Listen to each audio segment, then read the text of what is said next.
welcome to my response for prompt 7 for ECL310. Today I'll be reviewing the nouns and adjectives superstory series, the Sea Cave, on the ABC Education website. So obviously this focuses on nouns and adjectives, in particular Eerie nouns and adjectives. So we'll get started. So it brings you a front loading page and introduces the students to this character, lets the student know that they'll actually become the editor of a particular story. So it talks about how sometimes writing can be quite dull and how can we improve it. So firstly, students have to read through a set text. So I'll just read a little bit. Gasping for breath, Amy broke the surface of the water and found herself in a cave. She was completely exhausted after being swept out to sea and had been battling desperately to find her way back to the place from which she'd set out.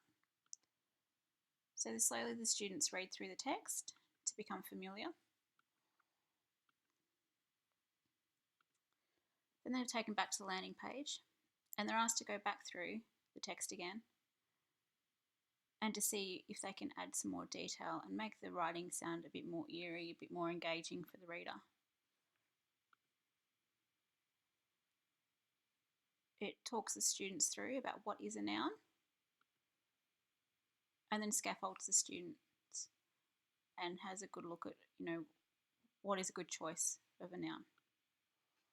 Then students are taken back to the text and they're asked to use a drop box and select a word or a noun that makes the reader more engaged. It comes up with a checkbox to let you know whether you've made the right choice or not. And if you click on something that may not be the right choice, again it comes up with a checkbox and lets you know, maybe read back over the text and select a different one. So if we'll just quickly flick through each of these.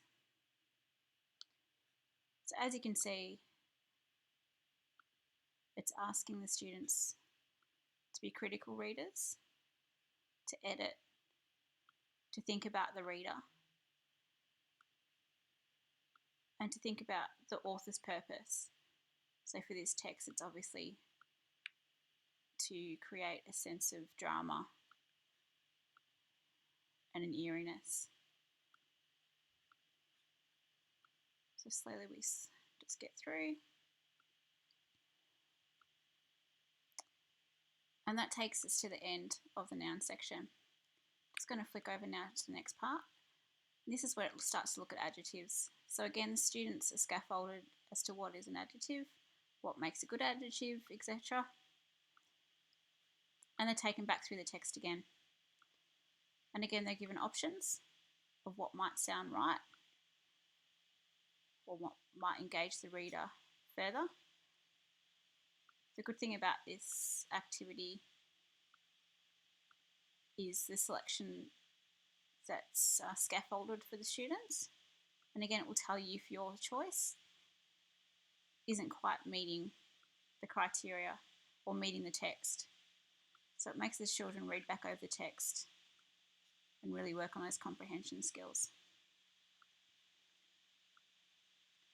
What I like about this one too is that it's really preparing students on how to edit their own work. It gives them really practical experience. And again, it will tell you that word isn't quite right. Probably one of the downfalls of this is that it doesn't have audio. So for you students that are struggling with reading, that could be a bit of a letdown for them, because sometimes the audio can be really beneficial for those students. So we're almost at the end. So then it gets sent to the next task.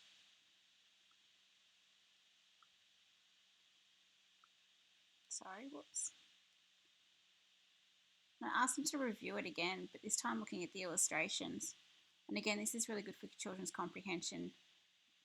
You know, is the text I'm reading matching what I'm seeing in the visual? So again, they have to read the text and then select which image is actually meeting what I'm reading.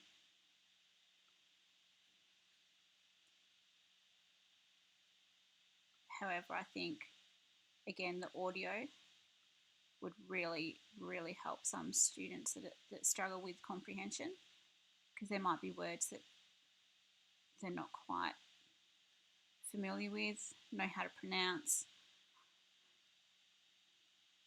Even having perhaps a dictionary option would be really beneficial as well, where they can click on the word and find out the meaning and whether it fits right. So we've come to the last one.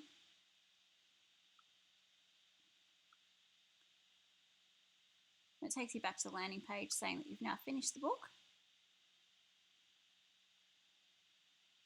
and what you've achieved, that you've learned how to make a story tense and exciting by choosing effective nouns, adjectives and illustrations. And then they're given these options, whether they can read their finished story, they can print it, and there's even an option for a worksheet. So again, really, really hands-on practical experience for students on looking at nouns and adjectives.